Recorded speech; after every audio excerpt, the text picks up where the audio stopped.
Sir मैं कहना ये चाह रहा मेरे नाल तीनों अनमोल हीरे यार ਇਹਦੀ ਗੱਲ ਉਹਨੇ ਕੀਤੀ ਆ, ਇਹ ਗੱਲ ਤੂੰ ਕਰੀ ਜਾਂਦਾ ਮੋਨੀ ਨੇ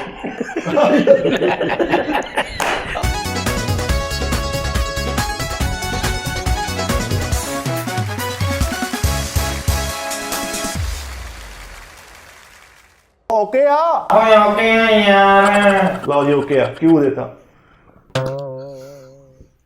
एंट्रो दे आई तू दे एंट्रो ओके यार तू कमन कम ਉਹਨੂੰ ਪਿਆਰ ਨਾਲ ਨਹੀਂ ਕਹਿ ਸਕਦਾ मतलब मैं लाशा पातियां नील पाते ਉਹਦੇ ਮੈਂ ਭਰਾ ਵਾ ਜੋ ਮਰਜ਼ੀ ਕਰ ਸਕਦਾ ਯਾਰ ਚਪੇੜ ਮਾਰਨ ਦਾ ਕੀ ਦੁੱਖ ਹੋਇਆ ਯਾਰ ਕਮ ਸੈਲਫ ਰਿਸਪੈਕਟ ਹੁੰਦੀ ਕਿਸੇ ਦੀ ਮੇਰੇ ਉਸਤਾਦ ਨੇ ਯਾਰ ਉਹ ਯਾਰ ਬਸ ਕਰ ਯਾਰ ਚੁੱਪ ਕਰਕੇ ਇੰਟਰੋ ਦਿਓ ਯਾਰ ਉਹਨਾਂ ਮੈਨੂੰ ਰੋਟੀ ਲਾਣੀ ਦੱਸੀ ਆ ਮੇਰੇ ਉਸਤਾਦ ਨੇ ਮੈਂ ਇੰਟਰਵਿਊ ਨਹੀਂ ਦੇਣਾ ਹੁਣ ਜਿਹੜੀ ਤੈਨੂੰ ਲੱਤ ਘਮਾਉਣੀ ਦੱਸੀ ਸੀ ਉਹ ਵੀ ਪਾਣਾ ਵਿੱਚ ਲੱਤ ਘੁਮਾਉਣੀ ਨਲਕਾ ਕਿਹਨੇ ਦੱਸਿਆ ਇਹਨੇ ਐਜ਼ ਭੰਬੀਰੀ ਮੈਨੂੰ ਸ਼ੋਅ ਕਰਾਇਆ ਵਾ ਹਾਂਜੀ ਚਲੋ ਯਾਰ ਕੀਸੀ ਕਰਨੇ ਵੀਰੇ ਤੈਨੂੰ ਦੱਸਿਓ ਵੀ ਦੱਸ ਦੇ ਵਿੱਚ ਆਡੀਅנס ਨੂੰ ਇੰਟਰਵਿਊ ਦੇਣਾ ਹੁਣ ਕਿ ਨਹੀਂ ਚੱਲ ਯਾਰ ਠਹਿਰ ਜਾ ਪਹਿਲੇ ਗੱਲ ਨੀਲ ਕਰਾ ਲੈਣੀ ਇੱਕ ਵਾਰੀ ਚੱਲ ਲੋ ਜੀ ਇਹਨਾਂ ਦੇ ਬਾਰੇ ਚ ਇਹ ਜਿਹੜੇ ਮੇਰੇ ਨਾਲ ਅਨਮੋਲ ਹੀਰੇ ਬੈਠੇ ਨੇ ਇਹਨਾਂ ਦੇ ਬਾਰੇ ਚ ਵਿੱਚ ਸ਼ਾਇਰ ਨੇ ਕੀ ਕਿਹਾ ਕੀ ਕਿਹਾ ਸ਼ਾਇਰ ਨੇ ਸਾਨੂੰ ਤਾਂ ਕਹਿ ਨਹੀਂ ਸੀ ਉੱਥੇ ਸੀਗੇ ਤੂੰ ਕੋਲੋਂ ਹੀ ਪਾਈ ਜਾਂਦੇ ਆ ਨਹੀਂ ਮੈਨੂੰ ਸ਼ਾਇਰ ਨੇ ਫੋਨ ਕੀਤਾ ਸੀ ਉਹਨੇ ਕਿਹਾ ਕਿ ਮਰਦ ਨੂੰ ਤਾਨਾ ਹਾਏ ਹਾਏ ਓਹੋ ਮਰਦ ਨੂੰ ਤਾਨਾ ਲੱਕੜ ਨੂੰ ਫਾਨਾ ਇਹ ਕੱਜ ਕੇ ਰੱਖ ਦਿੰਦੇ ਨੇ ਤੇ ਕਹਿੰਦੇ ਨੇ ਕਿ ਪਿਆ ਵਿਛੋੜਾ ਵਿਗੜਿਆ ਘੋੜਾ ਤੇ ਰੀੜ ਦਾ ਫੋੜਾ ਤੇ ਚਿਕਨ ਪਕੌੜਾ ਰੀੜ ਦਾ ਫੋੜਾ ਅੱਛਾ ਫੋੜਾ ਤੇ ਮੁੱਲ ਬੜਾ ਥੋੜਾ ਓਏ ਕੁਛ ਨਹੀਂ ਛੱਡਦੇ ਇਹਦਾ ਘੋੜਾ ਹਾਂ ਔਰ ਕਹਿੰਦਾ ਕਿ ਬਨਾਰਸੀ ਠੱਗ ਸਿਰੋਂ ਲੱਥੀ ਪੱਗ ਆਹਾ ਬਨਾਰਸੀ ਠੱਗ ਤੇ ਸਿਰੋਂ ਲੱਥੀ ਪੱਗ ਤੇ ਜੁੱਤੀ ਤੰਗ ਤੇ ਦਮੇ ਦੀ ਖੰਗ ਤੇ ਜਵਾਈ ਦਾ ਨੰਗ ਤੇ ਸ਼ਹਿਰ ਚੰਗ ਹਾਏ ਹਾਏ ਸੁਬਾ ਨੇ ਹਰ ਕਾਲ ਜੇ ਭੰਗ ਆਏ ਆਏ ਆਏ ਮੈਂ ਜੇ ਸ਼ੇਰ ਮੁਕੰਮਲ ਕਰ ਲਵਾਂ ਤੇ ਮੈਨੂੰ ਮੁਕੰਮਲ ਕਰ ਲੱਗੀ ਸ਼ੇਰ ਦੀ ਪੂਛ ਰਹਿ ਗਈ ਮੁਕੰਮਲ ਹੀ ਆ ਤੇ ਨਾਜ਼ਰੀਨ ਇਹਨਾਂ ਦੇ ਬਾਰੇ ਚ ਮੈਂ ਤੁਹਾਨੂੰ ਸਿਰਫ ਇਹ ਕਹਿਣਾ ਚਾਹਨਾ ਵਾਂ ਕਿ ਕੌਣ ਜਾਣਦਾ ਸੀ ਕਿ ਮਿੱਠਾਪੁਰੀਆ ਵਕਤ ਦਾ ਬਹੁਤ ਬੜਾ ਸੁਪਰਸਟਾਰ ਓਏ ਕਿੱਥੋਂ ਚੂਪਰ ਚਾਰ ਐਵੇਂ ਚੂਪਰ ਚਾਰ ਗੱਲਾਂ ਇਹਨਾਂ ਨੇ ਇੱਕ ਟਾਈਮ ਅਰਸਾ ਗੁਜ਼ਾਰਿਆ ਪਿੰਡ ਥਾਂ ਦੇ ਵਿੱਚ ਤੁਹਾਨੂੰ ਪਤਾ ਲੈ ਲੋਇਆ ਇਕੱਠਾ ਕਰਕੇ ਤੇ ਬਹੁਤ ਮੁਸ਼ਕਲ ਆਪਣਾ ਵਕਤ ਗੁਜ਼ਾਰਦੇ ਸੀ ਤੇ ਇੱਕ ਦਿਨ ਇਹਨਾਂ ਨੂੰ ਪਤਾ ਲੱਗਿਆ ਅਚਾਨਕ ਕਿਸਮਤ ਖੁੱਲੀ ਏ ਓਏ ਹੋਏ ਤੇ ਇਹਨਾਂ ਨੂੰ ਪਤਾ ਲੱਗਿਆ ਕਿ ਇਹਨਾਂ ਨੂੰ ਫੈਕਟਰੀ ਦੇ ਵਿੱਚੋਂ ਫੋਨ ਆਇਆ ਉਹਨਾਂ ਕਿ ਆ ਜਾ ਬੀਮ ਭਰਤੀ ਦੇ ਕੰਮ ਤੇ ਲੋ ਜੀ ਮੇਰੇ ਨਾਲ ਫੈਸਲ ਰਾਮੇ ਸਾਹਿਬ ਇੱਕ ਮੁਕੰਮਲ ਆਰਟਿਸਟ ਜਿਨ੍ਹਾਂ ਨੂੰ ਕਿਹਾ ਜਾਂਦਾ ਕਿ ਡੱਬਾ ਪੈਕ ਆਰਟਿਸਟ ਮਾਸ਼ਾਅੱਲਾ ਹਸੀ ਕਾ ਗੋਲ ਗੱਪਾ ਫੈਸਲ ਰਾਮੇ ਸਾਹਿਬ ਇਹਨਾਂ ਦੇ ਬਾਰੇ ਸਾਰਾ ਤੋਂ ਕਰਾਉਣਾ ਕਾਮੇਡੀ ਵਾਲਾ ਤੇ ਉਹਨਾਂ ਦੇ ਸਰ ਲੜਾਈ ਵਾਲਾ ਇਸ ਟਾਈਮ ਲੋ ਜੀ ਫੈਸਲ ਰਾਮੇ ਸਾਹਿਬ ਇਹ ਤੇ ਇੰਨੇ ਮੁਸ਼ਕਲ ਵਕਤ ਦੇ ਵਿੱਚੋਂ ਆਏ ਇਹ ਸੁਪਰਸਟਾਰ ਬਣੇ ਨੇ ਲੋ ਜੀ ਇਹਨਾਂ ਨੇ ਇੰਜ ਕਰਕੇ ਫੈਕਟਰੀ ਦੇ ਵਿੱਚ ਕੰਮ ਗੱਲ ਵੀ ਹੋ ਗਈ ਸੀ ਓਏ ਉਹ ਜੰਜੂਆ ਵਾ ਤੂੰ ਸ਼ਰਮ ਜੰਜੂਆ ਵਾ ਕੋਈ ਕੀ ਭਵਾਨ ਤੇ ਜੇ ਤੇ ਉਹ ਗੱਲ ਮੁਕਾ ਨਿਲ ਕਰ ਤੂੰ ਲੋ ਜੀ ਆਖਰੀ ਗੱਲ ਕਰਨਾ ਫੈਸਲ ਰਾਮੇ ਸਾਹਿਬ ਦੇ ਬਾਰੇ ਚ ਕਿ ਰੋਟੀ ਵਾਲਾ ਡੱਬਾ ਬੰਨ ਕੇ ਜਦੋਂ ਨਿਕਲੇ ਨੇ ਬਾਹਰ ਤੇ ਪਤਾ ਲੱਗਿਆ ਕਿ ਇਹਨਾਂ ਨੂੰ ਪ੍ਰੋਡਿਊਸਰ ਸਾਹਿਬ ਨੇ ਆਵਾਜ਼ ਦਿੱਤੀ ਕਿ ਭਾਈ ਆ ਜਾ ਹੁਣ ਮੇਰੇ ਨਾਲ ਚੱਲ ਉਦੋਂ ਸਾਰੀਆਂ ਬੋਰੀਆਂ ਲਵਾ ਤੇ ਮੇਰੇ ਨਾਲ ਤੀਸਰੇ ਐਸੇ ਹੀਰੇ ਅਨਮੋਲ ਹੀਰੇ ਜਿਨ੍ਹਾਂ ਦੇ ਬਾਰੇ ਦੇ ਵਿੱਚ ਬਹੁਤ ਵੱਡੇ ਸ਼ਾਇਰ ਨੇ ਕਿਹਾ ਸ਼ਾਇਰ ਨੇ ਕੀ ਆਖਿਆ ਕਿ ਕੱਖ ਵੀ ਨਹੀਂ ਆਖਿਆ ਮੈਨੂੰ ਪਤਾ ਉਹਨੇ ਕਿਹਾ ਹੀ ਕੱਖ ਨਹੀਂ ਨਾਜ਼ਰੀਨ ਉਹਨੇ ਕੁਝ ਵੀ ਨਹੀਂ ਕਿਹਾ ਇਹ ਸਿਰਫ ਕੋਲੋਂ ਗੱਲ ਛੱਡ ਰਿਹਾ ਮੈਂ ਚਾਹ ਪੀ ਲਾਂ ਇਹਨੇ ਕੱਖ ਨਹੀਂ ਕਿਹਾ ਸ਼ਾਇਰ ਨੇ ਨਹੀਂ ਸ਼ਾਇਰ ਨੇ ਕਿਹਾ ਮੈਂ ਦੱਸਣਾ ਵਾ ਉਹਨੇ ਕਿਹਾ ਕਿ ਮਾਲੀ ਵੀ ਰਹੇ ਆ ਤੇ ਗੁਲਾਬਾਂ ਦੇ ਰਹੇ ਆ ਆਏ ਮਾਲੀ ਵੀ ਰਹੇ ਆ ਤੇ ਗੁਲਾਬਾਂ ਦੇ ਰਹੇ ਆ ਅੱਕਾਂ ਦੀ ਪੂਜਾ ਅਸੀਂ ਨਹੀਂ ਕੀਤੀ ਜੇ ਸਾਕੀ ਵੀ ਰਹੇ ਆ ਤੇ ਸ਼ਰਾਬਾਂ ਦੇ ਰਹੇ ਆ ਮੇਰੇ ਨਾਲ ਨੇ ਅਜਮਲ ਸੋਹਣੀ ਸਾਹਿਬ ਅਜੀ ਫੈਸਲ ਸਾਹਿਬ ਦੇ ਬਾਰੇ ਨਾਜ਼ਰੀਨ ਇਹ ਕਹਿ ਹੋਏ ਏਡੇ ਵੱਡੇ ਆਰਟਿਸਟ ਹੈ ਯਕੀਨ ਕਰੋ 2.5 ਲੱਖ ਰੁਪਏ ਵਾਲਾ ਭੱਲਾ ਹੁੰਦਾ ਲੇਕਿਨ ਬਹੁਤ ਕਾਬਲ ਸੀ ਇਹਨਾਂ ਕੋ ਬਹੁਤ ਕੰਮ ਸਿੱਖ ਰਹੇ 1.5 ਲੱਖ ਵਧਿਆ ਵਾ 1.5 ਲੱਖ ਔਰ ਐਸੇ ਬਦਕਿਸਮਤ ਰਹੇ ਨੇ ਆਪਣੀ ਜ਼ਿੰਦਗੀ ਦੇ ਵਿੱਚ ਕਿ ਭਾਵੇਂ ਇਹਨਾਂ ਦਸਤੀ ਬੰਬ ਲਿਆਂਦਾ ਉਹਦੀ ਵੀ ਪਿੰਨ ਕੱਢੀ ਤੇ ਘੰਟੇ ਬਾਅਦ ਚੱਲਿਆ ਨਾਜ਼ਰੀਨ ਤੁਸੀਂ ਫੈਸਲ ਸਾਹਿਬ ਵੱਲ ਗੌਰ ਨਾਲ ਦੇਖੋ ਨਾ ਬਗੈਰ ਲੱਤਾਂ ਤੋਂ ਐਨਕਾਂ ਲਾਈਆਂ ਤੇ ਮੈਂ ਨਹੀਂ ਕਹਿ ਰਿਹਾ ਫੈਸਲ ਸਾਹਿਬ ਆਪ ਕਹਿ ਰਹੇ ਜੀ ਫੈਸਲ ਸਾਹਿਬ ਮਾਸ਼ਾਅੱਲਾ ਅੱਲਾ ਮਾਫੀ ਤੇ ਮਾੜੇ ਕਰਦਾ ਕ੍ਰਿਸ਼ ਨਹੀਂ ਹੁੰਦਾ ਜਿਵੇਂ ਦਸਤੀ ਬੰਬ ਘਰ ਲੈ ਕੇ ਗਿਆ ਉਹਨੇ ਕੱਟ ਕੇ ਗੋਗਲੂ ਸਮੇਂ ਕੇ ਪਕਾ ਲਏ ਘਰ ਦਸੀ ਬਾਬੂ ਲੈ ਕੇ ਭਰ ਕੇ ਪਕਾਉਣੇ ਤੋਬਾ ਯਾਰ ਇਹ ਘਰ ਅਨਾਨਾਸ ਲੈ ਕੇ ਤੇ ਨਿਆਣੇ ਬਾਹਰ ਦੁੜਕ ਲਾਤੀ ਬਾਬੂ ਲੈ ਇੱਕ ਬੰਬ ਘਰ ਰਹਿ ਗਏ ਨਿਆਣੇ ਉਹਦੇ ਨਾਲ ਠੀਪੂ ਗੋਲ ਗਰਮ ਖੇਡਦੇ ਇਹ ਨਾ ਕਿਤੇ ਘਰ ਅੰਬ ਲੈ ਕੇ ਤੇ ਬੱਚਿਆਂ ਨੇ ਚੂਪਣ ਡਿਆ ਤੇ ਫੈਸਲ ਦਾ ਬਗਣਾ ਬੱਚ ਕਰਦੇ ਚੂਪਣ ਡਿਆ ਕਿ ਤੂੰ ਪਿੰਨ ਕੱਢਣ ਡਿਆ ਯਾਰ ਮੈਂ ਤੈਨੂੰ ਸਹੀ ਗੱਲ ਦੱਸਾਂ ਜੈਨੂਨ ਭਾਈ ਸੋਹਣੀ ਭਾਈ ਅੱਜ ਯਾਰ ਆਪਾਂ ਇਕੱਠੇ ਹੋਏ ਆ ਨਾਜ਼ਰੀਨ ਤੁਸੀਂ ਸਾਡਾ ਸਾਥ ਦੇਣਾ ਵਾ ਚਾਹੇ ਸ਼ੋਅ ਜਿੱਦਾਂ ਦਾ ਵੀ ਹੋਵੇ ਕੀ ਟਾਈਮ ਜੋ ਵੀ ਇਹਨੂੰ ਕਬੂਲ ਕਰਨਾ ਅੱਜ ਅਸੀਂ ਆਪਣੇ ਬਜ਼ੁਰਗਾਂ ਦੀਆਂ ਗੱਲਾਂ ਕਰਾਂਗੇ ਆਪਣੇ ਮਾਂ-ਬਾਪ ਦੀਆਂ ਕੀ ਬਾਤ ਅੱਛਾ ਫੈਸਲ ਭਾਈ ਤੁਸੀਂ ਦੱਸੋ ਆਪਣੇ ਬਜ਼ੁਰਗਾਂ ਦੀ ਕੋਈ ਗੱਲ ਯਾਰ ਮੈਨੂੰ ਨਾ ਯਾਦ ਆ ਗਿਆ ਕਿ ਮੈਂ ਪੜ੍ਹਾਈ ਦੇ ਵਿੱਚ ਬੜਾ ਯਾਨੀ ਕਿ ਨਾ ਸ਼ਰਾਰਤੀ ਹੁੰਦਾ ਸੀ ਮੈਨੂੰ ਪੜ੍ਹਾਈ 'ਚ ਸ਼ਰਾਰਤੀ ਯਾਰ ਇਹ ਕਿਹੜੀ ਹਰਕਤ ਸਕੂਲ- ਫੈਸਲਾ sorry, ਨਹੀਂ ਫੈਸਲਾ ਯਾਰ, ਜਾਂ ਲਾਇਕ ਹੁੰਦਾ ਜਾਂ ਨਲਾਇਕ ਹੁੰਦਾ ਸ਼ਰਾਰਤੀ ਪੜ੍ਹਾਈ 'ਚ ਕਿਹੜਾ ਕੰਮ ਪੜ੍ਹਾਈ ਦੇ ਮਾਮਲੇ ਖਾ ਜਾਂਦੇ ਸੀ, ਕੀ ਕਰਦੇ ਸੀ? ਉਹ ਯਾਰ ਗੱਲ ਗਲਤ ਹੋ ਗਈ ਮੇਰੇ ਕੋ। ਸਕੂਲ ਦੇ ਮਾਮਲੇ ਦੇ ਵਿੱਚ ਨਾ ਮੈਂ ਬੜਾ ਸ਼ਰਾਰਤੀ ਹੁੰਦਾ ਸੀ। ਸਕੂਲੇ ਜਾਣਾ ਤੇ ਅਕਸਰ ਯਾਨੀ ਕਿ ਜ਼ੇਨ ਇਹੀ ਹੋਣਾ ਕਿ ਬਿਮਾਰ ਕਰ ਦੇਣਾ ਕਿਸੇ ਨਾ ਕਿਸੇ ਨੂੰ। ਟੀਚਰ ਬਿਮਾਰ ਹੈ ਜਾਂ ਘਰ ਕੰਮ ਨਹੀਂ ਕਰਕੇ ਗਏ, ਹੋਮਵਰਕ ਨਹੀਂ ਕਰਕੇ ਗਏ, ਘਰ ਦਾ ਕੋਈ ਜੀਅ ਬਿਮਾਰ ਹੈ, ਇਸ ਤਰ੍ਹਾਂ ਕਰਕੇ ਨਾ ਬਹਾਨੇ ਵਗੈਰਾ ਲਗਾਉਂਦਾ ਹੁੰਦਾ ਸੀਗਾ। ਤੇ ਸਕੂਲ ਕੋਈ ਡੈਸਕ ਟੁੱਟ ਜਾਣਾ, ਚੇਅਰ ਟੁੱਟ ਜਾਣੀ ਤੇ ਟੀਚਰ ਨੇ ਕਹਿਣਾ ਜੀ ਫੈਸ ਕੋ ਬੁਲਾਓ। ਮੇਰਾ ਨਾਮ ਠੀਕ, ਹਾਂ ਠੀਕ ਕਰਦੇ ਸੀ ਤੁਸੀਂ ਟੁੱਟੀਆਂ ਚੀਜ਼ਾਂ? ਠੀਕ ਨਹੀਂ ਕਰਦੇ ਕਿ ਇਲਜ਼ਾਮ ਮੇਰੇ ਤੇ ਆਉਂਦਾ ਸੀ ਕਿ ਉਹਨੇ ਹੀ ਤੋੜੀ ਹੋਣੀ ਹੈ, ਅੱਛਾ, ਕਿਉਂਕਿ ਉਹ ਹਰਕਤ ਮੇਰੀ ਹੁੰਦੀ ਸੀਗੀ। ਤੇ ਇਸੇ ਤਰ੍ਹਾਂ ਨਾ ਮੈਂ 2 ਦਿਨ ਸਕੂਲ ਨਾ ਗਿਆ। ਓਏ ਮੈਨੂੰ ਯਾਦ ਹੈ 3 ਅਪ੍ਰੈਲ ਦੀ ਗੱਲ ਹੈ। 3 ਅਪ੍ਰੈਲ ਮੈਂ ਸਕੂਲ ਨਾ ਗਿਆ। 2-3 ਦਿਨ ਮੈਂ ਸਕੂਲੋਂ ਛੁੱਟੀ ਕੀਤੀ ਤੇ ਮੇਰੇ ਅੱਬੂ ਕਹਿੰਦੇ ਯਾਰ ਤੂੰ ਸਕੂਲ ਨਹੀਂ ਜਾ ਰਿਹਾ। ਤੇ ਮੈਂ ਅੱਬੂ ਨੂੰ ਕਿਹਾ, ਮੈਂ ਕਿਹਾ ਅੱਬੂ ਜੀ ਉਹ ਸਾਡੇ ਜਿਹੜੇ ਹੈਗੇ ਨੇ ਨਾ ਮਾਸਟਰ, ਉਹਨਾਂ ਦੇ ਸੁਸਰ ਫੌਤ ਹੋ ਗਏ ਨੇ ਅੱਛਾ ਤੇ ਉਹ ਸਕੂਲੇ ਆਣ ਨਹੀਂ ਡੇ ਤੇ ਇਸ ਤੋਂ ਯਾਨੀ ਕਿ ਉਹਨਾਂ ਨੂੰ ਫਾਇਦਾ ਹੀ ਕੋਈ ਨਹੀਂ ਜਾਣਦਾ। ਅੱਬੂ ਕਹਿੰਦੇ ਬਹੁਤ ਅਫਸੋਸ ਹੋਇਆ। ਅਚਾਨਕ ਜਦੋਂ ਸਿਸਟਮ ਖਰਾਬ ਹੋਣਾ ਹੋਵੇ, ਤੁਹਾਡੀ ਕਿਸਮਤ ਖਰਾਬ ਹੋਵੇ, ਕਹਿੰਦੇ ਕਿਸਮਤ ਖਰਾਬ ਹੋਵੇ ਤੇ ਊਂਠ ਤੇ ਬੈਠੇ ਨੂੰ ਕੁੱਤਾ ਪੈ ਜਾਂਦਾ, ਠੀਕ ਹੈ, ਛਾਤੇ ਪੈ ਨੂੰ ਪੈ ਜਾਂਦਾ। ਤੇ ਅੱਬੂ ਜਾ ਰਹੇ ਨੇ ਤੇ ਅੱਬੂ ਨੂੰ ਨਾ ਟੀਚਰ ਮਿਲਿਆ ਤੇ ਅੱਬੂ ਮੇਰੇ ਨੇ ਨਾ ਉਹਨਾਂ ਨੂੰ ਕਿਹਾ ਕਿ ਯਾਰ ਬੜਾ ਅਫਸੋਸ ਹੋਇਆ ਯਾਰ ਤੁਹਾਡੇ ਸੁਸਰ ਦਾ ਸੁਣ ਕੇ। ਕਹਿੰਦੇ ਕੀ ਹੋਇਆ? ਕਹਿੰਦੇ ਫੌਤ ਹੋ ਗਏ। ਤੇ ਉਹ ਭਾਈ ਨੇ ਕੁਛ ਨਹੀਂ ਸੁਣੀ ਤੇ ਉਹ ਨੱਸ ਗਿਆ ਘਰ, ਦੁੜਕਲਾਤੀ ਗੱਲ ਲਾਤੀ। ਅੱਛਾ ਤੇ ਉਹਨੇ ਵਾਪਸੀ ਦੇਣਾ ਫੋਨ ਕੀਤਾ ਘਰ। ਅੱਬੂ ਨੂੰ ਕਹਿੰਦਾ ਜੀ ਕਿ ਤੁਹਾਨੂੰ ਇਹ ਕਿਹਨੇ ਕਿਹਾ? ਕਿ ਮੇਰਾ ਸੁਸਰ ਫੌਤ ਹੋ ਗਿਆ। ਅੱਬੂ ਕਹਿੰਦੇ ਕੀ ਹੋਇਆ? ਕਹਿੰਦਾ ਰਾਮੇ ਸਾਹਿਬ ਤੁਹਾਨੂੰ ਪਤਾ ਹੈ ਕਿ ਰਸਤੇ ਵਿੱਚ 2 ਜਗ੍ਹਾ ਤੇ ਮੇਰਾ ਐਕਸੀਡੈਂਟ ਹੋਣ ਲੱਗਾ ਸੀ, ਮੈਂ ਆਪਣਾ ਬਾਪ ਸਮਝਦਾ ਉਹਨਾਂ ਨੂੰ, ਇਹ ਤੁਹਾਨੂੰ ਕਿਹਾ ਕਿ ਲੱਗਾ? ਅੱਬੂ ਕਹਿੰਦੇ ਯਾਰ ਮੈਨੂੰ ਤਾਂ ਪਤਾ ਲੱਗਾ। ਕਹਿੰਦੇ ਜਿੰਨੇ ਵੀ ਕਿਹਾ ਮੈਨੂੰ ਸਵੇਰੇ ਦੱਸਣਾ ਤੁਸੀਂ ਕਿ ਫਲਾਣੇ ਨੇ ਕਿਹਾ। ਤੇ ਸਵੇਰ ਹੋਈ, ਅੱਬੂ ਕਹਿੰਦੇ ਯਾਰ ਉਹ ਤੇਰੇ ਮਾਸਟਰ ਵੱਲ ਜਾਣਾ ਅਫਸੋਸ ਕਰਨ। ਮੈਨੂੰ ਕਹਿੰਦੇ ਚੱਲ ਮੇਰੇ ਨਾਲ। ਮੈਂ ਕਿਹਾ ਅੱਬੂ ਜੀ ਉਹ ਇੱਥੇ ਹੈ ਹੀ ਨਹੀਂ, ਤੇ ਪਿੰਡ ਗਏ ਹੋਣੇ ਨੇ। ਕਹਿੰਦੇ ਨਹੀਂ ਯਾਰ ਪਿੰਡ ਜਾ ਕੇ ਕਰ ਜਾਂਦੇ ਆ। ਉਹਨੂੰ ਲੈ ਕੇ ਗਏ ਨੇ ਤੇ ਮੈਨੂੰ ਫਰੀਦ ਉਹ ਕੁੱਟਿਆ ਮੇਰੇ ਅੱਬੂ ਨੇ। ਅੱਬੂ ਕਹਿੰਦੇ ਇਹ ਹਰਕਤ ਕੀਤੀ ਕਿਉਂ? ਮੈਂ ਕਿਹਾ ਅਪ੍ਰੈਲ ਫੂਲ। ਕਹਿੰਦੇ ਅੱਜ ਤੇ 3 ਤਰੀਕ ਹੈ। ਮੈਂ ਕਿਹਾ ਅੱਬੂ ਪਹਿਲੀ ਨੂੰ ਮੈਨੂੰ ਯਾਦ ਨਹੀਂ ਰਿਹਾ, ਠੀਕ ਹੈ। ਸਾਡੇ ਜਿਹੜੇ ਬਜ਼ੁਰਗ ਸੀ ਨਾ, ਜਿਹਨਾਂ ਨੂੰ ਦੱਸਣ ਲੱਗਾ ਮੈਨੂੰ ਮੇਰੇ ਅੱਬੂ ਜਿਹੜੇ ਸੀ ਨਾ, ਉਹ ਬੜੀ ਬਰੀਕ ਔਰ ਬੜੀ ਨੈਸ਼ ਗੱਲ ਕਰਦੇ ਸੀ, ਜਿਹਨੂੰ ਅੱਲਾ ਜਾਂਦਾ ਹੀ ਕਰਦਾ ਵੇ ਕਰਕੇ ਰਹਿੰਦਾ। ਨੈਸ਼ ਤੋਂ ਮੁਰਾਦ ਨਾਜ਼ਰੀਨ ਤੁਸੀਂ ਸਮਝਦੇ ਹੋ ਸਾਡੀ ਜਜ਼ਬਾਤ ਸੁਰੀਲੀ ਗੱਲ ਕਰਦੇ ਸੀਗੇ ਕਿ ਘੰਟੇ ਬਾਅਦ ਸਮਝ ਆਉਣੀ ਕਿ ਅੱਬੂ ਨੇ ਕਿਹਾ ਕੀ ਹੈ। ਉਹ ਇੱਕ ਨਾ ਕੇਸਲ ਮਿਲਦੀ ਸੀ ਮਾਂ ਦੀ ਸ਼ਾਨ ਦੀ, ਇਫਤਖਾਰ ਸੰਤਾਹਰ ਸਾਹਿਬ ਕਾਰੀ ਸ਼ਾਦ। ਉਹ ਇੱਕ ਸਾਈਡ ਸਾਰੀ ਮਾਂ ਦੀ ਸ਼ਾਨ ਦੀ ਸੀਗੀ ਕਿ ਘੰਟਾ ਮਾਂ ਦੀ ਸ਼ਾਨ ਲੱਗੀ ਆ। ਉਹ ਮੈਂ ਲਾ ਕੇ ਨਾ ਇਦਾਂ ਕਰਕੇ ਕੇਸਟ ਨਵੀਂ ਲਿਆਂਦੀ। ਮੈਂ ਕਿਹਾ ਅੱਬੂ ਜੀ ਆਪਾਂ ਕੇਸਟ ਸੁਣਦੇ ਹਾਂ। ਕੇਸਟ ਦੇ ਨਾ ਪਹਿਲੀ ਸਾਈਡ ਲਾਈ ਆ ਸਾਰੀ ਮਾਂ ਦੀ ਸ਼ਾਨ, ਸਾਰੀ ਮਾਂ ਦੀ ਸ਼ਾਨ। ਅੱਬੂ ਸੁਣ ਅੱਕ ਗਏ ਤੇ ਅੱਬੂ ਮੈਨੂੰ ਹੌਲੀ ਜਿਹੇ ਕਹਿੰਦੇ ਪੁੱਤ ਮੈਂ ਕੇਸਟ ਦੀ ਦੂਜੀ ਸਾਈਡ ਤੇ ਆ। ਆਪ ਦਾ ਗੁਨਾਹ ਹੀ ਨਹੀਂ। ਵੀ ਮਾਂ ਦਾ ਹੀ ਕੰਮ ਹਰ ਪਾਸੇ ਇੱਕ ਸਾਈਡ ਤੇ ਚਲਾਇਆ ਸੀ। ਅੱਛਾ ਸਾਡੇ ਵੀ ਨਾ ਭਾਈ ਨੇ ਤਾਇਆ ਜੀ ਨੇ ਤੇ ਉਹ ਬੜੇ ਮਜ਼ੇ ਵਾਲੇ ਨੇ ਕਰੈਕਟਰ ਨੇ। ਤੇ ਉਹ ਨਾ ਮੈਂ ਇੱਕ ਖਤਮ ਤੇ ਜਾਣਾ, ਖਤਮ ਯਾਨੀ ਭੋਗ, ਕਿਤੇ ਜਿਹੜੇ ਇੰਡੀਆ ਪੰਜਾਬ ਦੇ ਲੋਕ ਉਹਨਾਂ ਲਈ ਦੱਸ ਰਿਹਾ ਕਿ ਭੋਗ ਨੂੰ ਕਹਿੰਦੇ ਖਤਮ। ਅਸੀਂ ਉੱਥੇ ਜਾਣਾ ਸੀ ਤੇ ਉਹ ਕਹਿੰਦੇ ਜੀ ਕਿ ਸਾਰੇ ਕਹਿੰਦੇ ਜਲਦੀ ਤਿਆਰ ਹੋ ਜਾਓ। ਤੇ ਮੈਂ ਹੁਣ ਬ੍ਰਸ਼ ਫੜਿਆ ਵਾ ਤੇ ਉਹ ਕਰੀ ਜਾ ਰਿਹਾ। ਮੈਂ ਅੱਜ ਕਰਕੇ ਭੈਣ ਬੇਸਨ ਤੇ ਲੱਗਾ ਦੇ ਤਰੇ ਦੀ। ਤੇ ਤਾਇਆ ਜੀ ਆਣ ਕੇ ਕਹਿੰਦੇ ਉਹ ਛੇਤੀ ਕਰ ਲੈ ਯਾਰ, ਸਾਰਿਆਂ ਨੇ ਚਲੇ ਜਾਣਾ ਫੇਰ ਤੂੰ ਇੱਥੇ।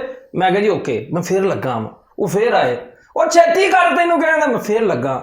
ਤੀਸਰੀ ਵਾਰੀ ਆਣ ਕੇ ਮੇਰਾ ਗੁੱਟ ਫੜ ਕੇ ਕਹਿੰਦੇ ਉਹ ਤੈਨੂੰ ਕਹਿ ਟੁੱਟ ਜਾ, ਤੂੰ ਕਿਸੇ ਨੂੰ ਉੱਥੇ ਵੱਢਣਾ ਵਾ, ਦੰਦ ਸਾਫ਼ ਕਰੀ। ਵੀ ਨਾਜ਼ਰੀਨ ਸਾਡਾ ਇੱਕ ਚਾਚਾ ਤੇ ਉਹਨੂੰ ਬਹਾਨਾ ਚਾਹੀਦਾ ਲੜਨ ਦਾ, ਵੀ ਮੇਰੇ ਨਾਲ ਕੋਈ ਲੜ ਪਵੇ। ਵੀ ਸ਼ਾਦੀ ਤੇ ਗਿਆ ਆਪਣੇ ਸਹੁਰੇ ਨਾਲ, ਹੱਸੀ ਖੁਸ਼ੀ ਉਹਨਾਂ ਦੇ ਟੁੰਟ ਲੱਗੇ ਆ ਤੇ 7 ਮਿੰਟ ਬਾਅਦ ਭਾਈ ਆਵਾਜ਼ਾਂ ਠਾ ਦੀਆਂ ਆ ਰਹੀਆਂ ਵੀ ਅੱਗੇ ਭਾਈ ਵਧਿਆ ਤੇ ਦੇ ਅੱਗੇ ਕੁਲਟੀ ਪਈ ਹੈ, ਕਹੋ ਪਰਾਤ ਫੇਰੀ, 7 ਪਲੇਟਾਂ ਆਉਣ, ਚਮਚੀਆਂ ਆਉਣ। ਅਗਾ ਕੀ ਹੋਇਆ ਜੀ? ਅਖੇ ਜੀ ਯਾਰ ਰਫੀਕ ਲੜ ਪਿਆ ਕਿ ਇਸ ਤੋਂ। ਕਹਿੰਦਾ ਮੈਨੂੰ ਦੇਖ ਤੇ ਨਿਭਾਇਆ। ਵੀ ਇਹ ਕਾਹਦੀ ਲੜਾਈ ਆ? ਵੀ ਦੇਖ ਉਹਨਾਂ ਨੇ ਵੰਡਣੀ, ਤੈਨੂੰ ਕਾਹਤੇ ਭਾ ਲੈਣਾ? ਅਕਸਰ ਨਾ ਭਾਈ ਨੇ ਵਿਆਹਾਂ ਸ਼ਾਦੀਆਂ ਤੇ ਜਿਹਨੂੰ ਕਹਿ ਦੇਣਾ ਵੀ ਆ ਤਾਏ ਨੇ ਵਰਤਾਉਣਾ, ਉਹਨੇ ਕਹਾ ਲਾ ਫਿਰ ਮੈਨੂੰ ਵੀ ਤੁਸੀਂ ਲਾਣਾ ਹੁੰਦਾ ਅੱਗੇ। ਤੇ ਸੋਹਣਾ ਕਾਟਨ ਦਾ ਸੂਟ ਪਾ ਕੇ ਨਾ ਤੇ ਦੇਖਦੇ ਉਹਨੇ ਅੱਗੇ ਹੋ ਕੇ ਬਹਿ ਜਾਣਾ ਤੇ ਅੱਗੋਂ ਘੇਰਾ ਸਾਰਾ ਉਹਨੇ ਕਾਲਾ ਕੀਤਾ, ਨਾਲ ਉਹਨੇ ਪਾ ਅੱਧਾ ਉੱਤੇ ਰੋੜੀ ਜਾਣਾ। ਉਹ ਮੁੰਡੇ ਪਤਾ ਹੋਈ ਸਾਰਾ ਮੋਢਾ ਭਰਿਆ ਹੋਣਾ। ਇੱਕ ਵਾਰੀ ਦਾ ਸੀਰੀਅਸਲੀ ਇਹ ਵੀ ਵਾਕਿਆ ਕਿ ਮੈਂ ਨਾ ਅੱਬੂ ਜੀ ਨੂੰ ਮੇਰੀ ਸੈਲਰੀ ਦੇ ਐਂਡ ਦੇਣ ਸੀ ਤੇ ਅੱਬੂ ਮੈਨੂੰ ਕਹਿੰਦੇ ਯਾਰ ਸਾਇਦ 1000 ਰੁਪਇਆ ਦੇਈ ਮੈਨੂੰ ਚਾਹੀਦਾ ਪੁੱਤ। ਮੈਂ ਕਿਹਾ ਅੱਬੂ ਜੀ ਕੱਲ੍ਹ ਨੂੰ ਸੈਲਰੀ ਮਿਲਣੀ ਹੈ ਤੇ ਅੱਜ ਤੁਸੀਂ ਨਾ ਵੱਡੇ ਭਾਈ ਕੋਲ ਲੈ ਲਓ। ਕਹਿੰਦਾ ਨਹੀਂ ਯਾਰ ਉਹਦੇ ਕੋਲ ਨਹੀਂ ਮੈਂ ਲੈਣੇ। ਮੈਂ ਕਿਹਾ ਕਿਉਂ? ਕਹਿੰਦੇ ਮੈਂ ਜਦੋਂ ਉਹਦੇ ਕੋਲ ਪੈਸੇ ਮੰਗਦਾ ਮੂੰਹ ਇੱਦਾਂ ਬਣਾਉਂਦਾ ਜਿਵੇਂ ਤੁਹਾਨੂੰ ਸਵਾਰ ਮੰਗ ਗਈ ਹੈ। ਯਾਰ ਸਾਡੇ ਨਾਲ ਇੱਕ ਬਜ਼ੁਰਗ ਸਾਡੇ ਭਾਈ ਨੇ ਤੇ ਰੰਗ ਉਹਨਾਂ ਦਾ ਸਿਆਹ ਮਾਸ਼ਾਅੱਲਾ। ਤੇ ਉਹ ਨਾ ਬੋਲਦੇ ਸਨ ਸਾਰਿਆਂ ਨਾਲ ਇਦਾਂ ਵੀ ਉਹ ਹਰ ਵਜੇ ਸਨ, ਜਿਹਨੂੰ ਕਹਿੰਦੇ ਨਾ ਬਹੁਤ ਜ਼ਿਆਦਾ ਵਸੀਲਾ ਜਿਹਾ ਵੀ ਹੋਏ। ਹੋਏ ਹੋਏ ਹੋਏ ਉਹਨੇ ਨਿਆਣਾ ਐਵੇਂ ਕਿ ਕੌਲੀ ਰੱਖ ਗਿਆ ਨਾ, ਉਹਨੂੰ ਗਾਲਾਂ ਕੱਢੀ ਜਾਣਾ, ਚੋ ਕੱਟੇ ਜੀ ਤੇ ਇਸ ਟਾਈਪ ਦਾ ਕਰੈਕਟਰ। ਤੇ ਭਾਵੇਂ ਨਾ ਹੁਣ ਉਹ ਦੁਨੀਆ ਤੋਂ ਚਲੇ ਗਏ ਨੇ ਤੇ ਹੁਣ ਸਾਡਾ ਤਾਇਆ ਹੋਈ, ਉਹ ਹੁਣ ਉਹਦੇ ਤੋਂ ਇੰਨਾ ਖਿਜਿਆ ਸੀ ਨਾ, ਇੰਨਾ ਖਿਜਿਆ ਸੀ ਕਿ ਉਹਨੂੰ ਗੁੱਸਾ ਹੀ ਰਹਿੰਦਾ ਸੀ ਵੀ ਯਾਰ ਇਹ ਬਜ਼ੁਰਗ ਕੌਣ ਨੇ, ਇਹ ਕਿਉਂ ਆ ਗਿਆ ਇੱਥੇ। ਭਾਵੇਂ ਉਹਨੂੰ ਕੋਲੋਂ ਦੇ ਲੰਘੜੇ ਤੇ ਮਈਅਤ ਪਈ ਤੇ ਵੇਖ ਕੇ ਨਾ ਕਹਿੰਦਾ ਚਲੋ ਸ਼ੁਕਰ ਹੈ ਵਾਹਦ ਬੰਦਾ ਜਿਹਨੂੰ ਮਾਰ ਕੇ ਵੀ ਰੂਪ ਨਹੀਂ ਚੜਿਆ। ਮੇਰੇ ਨਾਲ ਕਜ਼ਨ ਦੀ ਸ਼ਾਦੀ ਉਸ ਕਜ਼ਨ ਦਾ ਇੱਕ ਛੋਟਾ ਭਰਾ ਮਸਤਾ, ਉਹ ਇਦਾਂ ਬੋਲੇ ਉਹ ਮਿੱਠੇ ਮਿੱਠਾ ਵੀ ਬੋਲੇ ਇਦਾਂ ਹੁੰਦਾ ਸੀ, ਇਹ ਬਾਤ ਠੀਕ ਹੈ। ਇਹ ਜਿਹੜਾ ਸਭ ਹੁੰਦਾ ਵਾ ਤੇ ਉਹਨੂੰ ਬਰਾਤ ਨਾਲ ਨਹੀਂ ਲੈ ਕੇ, ਅੱਛਾ ਬਰਾਤ ਚਲੀ ਗਈ ਹੈ। ਬਰਾਤ ਜਦੋਂ ਵਾਪਸ ਆਈ ਹੈ ਨਾ, ਸਾਰਿਆਂ ਨੇ ਪਾਣੀ ਪੂਣੀ ਵਾਲ ਰਸਮਾਂ ਕਰ ਲਈਆਂ। ਜਦੋਂ ਇਸ ਤਰ੍ਹਾਂ ਕਰਕੇ ਫੀਤਾ ਕੱਟਿਆ ਨਾ ਮਸੈਰੀ ਵਾਲੇ ਕਮਰੇ ਦਾ, ਤੇ ਮਸਤ ਮਸੈਰੀ ਵੀ ਸੁੱਤਾ ਤੇ ਸਾਰੇ ਉਹਨੂੰ ਉਠਾਉਂਦਾ ਆ, ਉਹ ਠੋਲੇ ਮਸਤ ਨਹੀਂ ਉੱਠ ਰਿਹਾ ਤੇ ਮਸਤ ਜਦੋਂ ਉੱਠਿਆ ਨਾ, ਉੱਠ ਕੇ ਗੁੱਸੇ ਚ ਤੇ ਉੱਠ ਕੇ ਨਹੀਂ, ਸ਼ਾਦੀ ਵਿਆਹ ਦੀ ਗੱਲ ਹੋ ਰਹੀ। ਸ਼ਾਦੀ ਵਿਆਹ ਦੇ ਵਿੱਚ ਨਾ ਇੱਕ ਅੱਧਾ ਕਰੈਕਟਰ ਫਜ਼ੂਲ ਜ਼ਰੂਰ ਹੁੰਦਾ ਹੈ ਜਿਹਨੇ ਲੜਾਈ ਕਰਾਣੀ ਹੈ। ਆ ਜਾਂਦੇ ਕਈ ਇੱਕ ਆਦਮੀ। ਸਹੀ ਗੱਲ ਹੈ।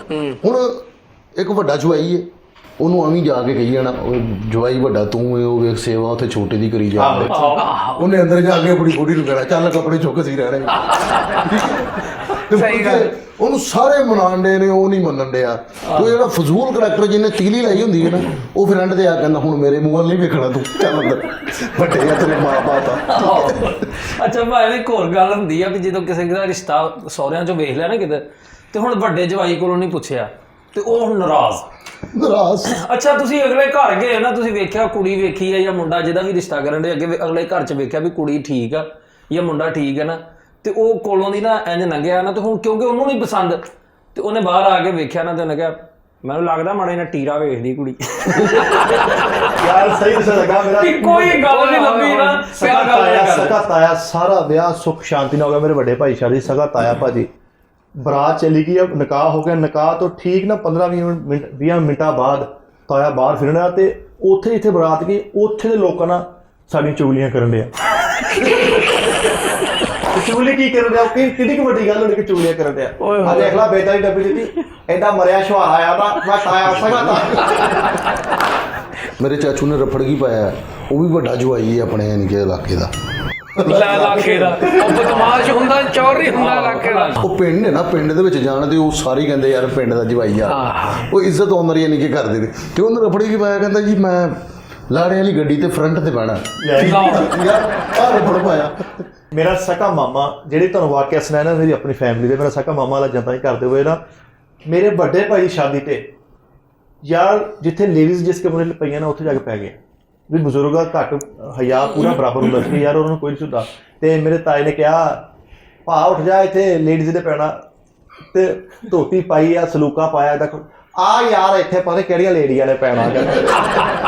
ਲੇਡੀਜ਼ ਨਹੀਂ ਲੇਡੀਆਂ, ਆ ਲੇਡੀਆਂ ਨੇ ਪੈਣਾ ਕਿੱਥੋਂ। ਲਓ ਜੀ ਇੱਕ ਸੱਚਾ ਵਾਕਿਆ ਹੋਰ ਮੈਨੂੰ ਯਾਦ ਆ ਗਿਆ। ਭਾਈ ਨੇ ਕਿ ਮੇਰੀ ਕਜ਼ਨ ਦਾ ਨੇ ਰਿਸ਼ਤਾ ਵੇਖਣ ਅਸੀਂ ਚਲੇ ਗਏ, ਤੇ ਉਹੀ ਤਾਇਆ ਮੇਰੇ ਨਾਲ, ਉਹ ਸਾਡੇ ਨਾਲ ਅਸੀਂ ਕੋਈ 5-6 ਜਣੇ ਗਏ, ਤੇ ਹੁਣ ਅਗਲੇ ਘਰ ਅਸੀਂ ਬੈਠੇ, ਉਹਨਾਂ ਖਿਦਮਤ ਅਖੀਰ ਕਰ ਦਿੱਤੀ ਹੈ ਯਾਰ। ਉਹਨਾਂ ਨੇ ਹਰ ਸ਼ਾਇਦ ਦੁਨੀਆ ਦੀ ਜਿਹੜੀ ਨਿਊ ਟ੍ਰੈਂਡ ਹੈ ਨਾ ਰੱਖ ਦਿੱਤਾ ਅੱਗੇ।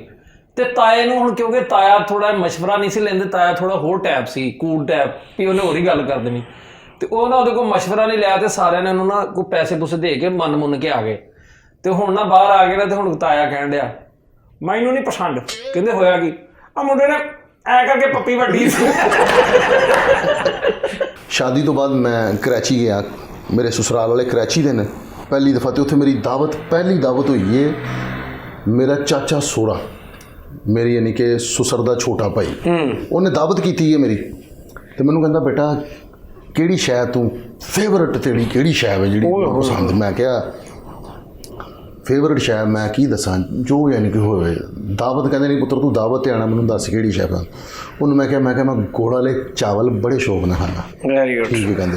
ਹੁਣ ਸਾਡੀ ਇੱਕ ਆਦਤ ਨੇਚਰ ਕੀ ਹੈ ਕਿ ਸਾਨੂੰ ਕੋਈ ਕਹਿ ਦੇਵੇ ਨਾ, ਮੈਂ ਕਿਸੇ ਦੀ ਦਾਵਤ ਕਰਾਂ ਤੇ ਮੈਨੂੰ ਕੋਈ ਕਹੇ ਕਿ ਯਾਰ ਮੈਂ ਸਵੀਟ ਸ਼ੈ ਜਾਂ ਖੀਰ ਮੈਂ ਸ਼ੌਕ ਨਾਲ ਖਾਂਦਾ ਵਾ, ਤੇ ਮੈਂ ਸਾਰੀਆਂ ਆਈਟਮਾਂ ਆਪਣੇ ਵਾਲੀਆਂ ਬਣਾਉਣੀਆਂ ਜਿਹੜੀਆਂ ਮੈਂ ਉਹਦੀਆਂ ਦਾਵਤ 'ਤੇ ਕੀਤਾ। ਤੇ ਉਹ ਇੱਕ ਸਪੈਸ਼ਲ ਲਿਸਟ ਜਿਹੜੀ ਉਹਨੇ ਮੈਨੂੰ ਫਰਮਾਇਸ਼ ਕੀਤੀ ਉਹ ਮੈਂ ਇੱਕ ਅਲੱਗ ਹੋਣੀ ਕਿ ਯਾਰ ਇਹ ਤੇਰੀ ਫੇਵਰਟ ਹੈ, ਬਾਕੀ ਮੇਰੀ ਫੇਵਰਟ। ਹੁਣ ਮੈਂ ਉੱਥੇ ਕਰਾਚੀ ਗਿਆ ਵਾਂ ਦਾਵਤ 'ਤੇ ਭਾਵੇਂ ਮੇਰੇ 3-4 ਡੋਂਗੇ ਆਏ ਨੇ, ਤੇ ਕਸਮ ਵਾਲੀ ਗੱਲ ਜੀ ਸਾਰਿਆਂ 'ਚ ਗੁੜ ਵਾਲੇ ਚਾਵਲ ਸਾਰੇ ਯਾਰ ਮੈਂ ਬੇਗਮ ਦੇ ਮੂੰਹ ਵੱਲ ਵੇਖਾਂ, ਬੇਗਮ ਮੇਰੇ ਮੂੰਹ ਵੱਲ, ਮੈਂ ਇੱਧਰ ਲਾਇਆ ਇੱਕ ਡੋਂਗਾ ਚੁੱਕਿਆ ਗੁੜ ਵਾਲੇ ਚਾਵਲ, ਉਧਰ ਵੀ ਗੁੜ ਵਾਲੇ ਚਾਵਲ, ਉਧਰ ਵੀ ਗੁੜ ਵਾਲੇ ਚਾਵਲ, ਉਧਰ ਵੀ ਗੁੜ ਵਾਲੇ ਚਾਵਲ, ਤੇ ਇੱਕ ਡੋਂਗਾ ਹੋਰ ਆ ਰਿਹਾ। ਮੈਂ ਕਿਹਾ ਲੈ ਵੀ ਇਹ 'ਚ ਵੀ ਗੁੜ ਵਾਲੇ ਚਾਵਲ ਹੀ ਆ, ਤੇ ਗੁੜ ਵਾਲੇ ਚਾਵਲ ਸੀ। ਤੇ ਮੈਂ ਬੜਾ ਪਰੇਸ਼ਾਨ ਜਿਹਾ ਹੋਇਆ, ਤੇ ਮੈਂ ਖੈਰ ਗੁੜ ਵਾਲੇ ਚਾਵਲ ਖਾਦੇ, ਚਾय ਵਗੈਰਾ ਪੀਤੀ, ਤੇ ਮੈਂ ਆ ਗਿਆ। ਮੈਂ ਕਿਹਾ, ਮੈਂ ਬੇਗਮ ਨੂੰ ਕਿਹਾ ਇਹਨਾਂ ਨੇ ਅੱਜ ਕੀਤਾ ਕੀ ਹੈ ਯਾਰ ਮੇਰੇ ਨਾਲ, ਯਾਰ ਇੰਨਾ ਯਾਨੀ ਕਿ ਮੈਨੂੰ ਕਹਿੰਦਾ ਫੈਸਲ ਤਾਂ ਤੁਸੀਂ ਆਪ ਹੀ ਤੇ ਕਿਹਾ ਸੀਗਾ ਕਿ ਤੁਹਾਨੂੰ ਗੁੜ ਵਾਲੇ ਚਾਵਲ ਅੱਛੇ ਲੱਗਦੇ। ਮੈਂ ਕਿਹਾ ਵੈਰੀ ਗੁੱਡ। ਫਿਰ ਉਹਨੇ ਮੈਨੂੰ ਕਿਹਾ, ਕਹਿੰਦਾ ਯਾਰ ਐਸ ਤੋਂ ਕੀਤਾ ਕਿ ਅਸੀਂ ਤੈਨੂੰ ਸਾਰੀ ਜ਼ਿੰਦਗੀ ਯਾਦ ਰਹੀਏ। ਕੀ ਬਾਤ ਨਹੀਂ, ਠੀਕ ਹੈ ਠੀਕ ਹੈ, ਹਾਂ, ਬਹੁਤ ਕਹਿੰਦਾ ਐਸ ਤੋਂ ਕੀਤਾ ਕਿ ਅਸੀਂ ਤੈਨੂੰ ਯਾਦ ਰਹੀਏ। ਤੇ ਵਾਕਈ ਯਾਰ ਸਿਆਣਿਆਂ ਦੀ ਗੱਲ ਹੈ ਕਿ ਉਹ ਮੈਨੂੰ ਅੱਜ ਵੀ ਯਾਦ ਹੈ ਉਹ ਦਾਵਤ। ਲੋ ਜੀ ਨਾਜ਼ਰੀਨ, ਇਹਦੇ ਨਾਲ ਹੀ ਅੱਜ ਦਾ ਪ੍ਰੋਗਰਾਮ ਟੀ ਟਾਈਮ ਬਹੁਤ ਹੀ ਮੁਹੱਬਤ ਭਰਾ ਖਤਮ ਹੋ ਚੁੱਕਿਆ ਹੈ, ਕਿਉਂਕਿ ਅੱਜ ਦੇ ਪ੍ਰੋਗਰਾਮ ਦਾ ਸਾਡਾ ਥੀਮ ਸੀ ਲੋਕਾਂ ਦੀਆਂ, ਸਾਡੇ ਬਜ਼ੁਰਗਾਂ ਦੀਆਂ ਗੱਲਾਂ, ਕੀ ਸਾਡੇ ਵਿਆਹਾਂ ਸ਼ਾਦੀਆਂ ਤੇ ਹੁੰਦਾ। ਨਾਜ਼ਰੀਨ, ਆਪਣਾ ਬਹੁਤ ਸਾਰਾ ਖਿਆਲ ਰੱਖਣਾ, ਤੇ ਸਾਡੇ ਚੈਨਲ ਸੱਜਾਦ ਜਾਨੀ ਆਫੀਸ਼ੀਅਲ ਨੂੰ ਤੁਸੀਂ ਸਬਸਕ੍ਰਾਈਬ ਕਰਨਾ, ਲਾਈਕ ਕਰਨਾ, ਸ਼ੇਅਰ ਕਰਨਾ, ਤੇ ਬੈਲ ਆਈਕਨ ਦਾ ਬਟਨ ਦਬਾਉਣਾ। ਐਂਡ ਫੇਸਬੁੱਕ ਦਾ ਪੇਜ ਹੈ ਜਨਾਬ ਸੱਜਾਦ ਜਾਨੀ ਕਾਮੇਡੀ, ਉਹਨੂੰ ਵੀ ਤੁਸੀਂ ਲਾਈਕ ਕਰਨਾ ਭੁੱਲਣਾ ਨਾ। ਤੇ ਨਾਜ਼ਰੀਨ, ਇਹਦੇ ਨਾਲ ਹੀ ਮੈਂ ਅਜਮਲ ਸੋਨੀ ਸਾਹਿਬ ਨੂੰ ਇਜਾਜ਼ਤ ਦਿੰਦਾ ਵਾਂ। ਜਦ ਦੌੜ ਕੇ ਜਾਣਾ ਤੁਸੀਂ ਬਾਹਰ ਬੂਹਾ ਬੰਦ ਕਰ ਰਹੇ ਹੋ, ਦੌੜ ਕੇ। Thank you so much. ਅੱਲਾਹ ਹਾਫਿਜ਼।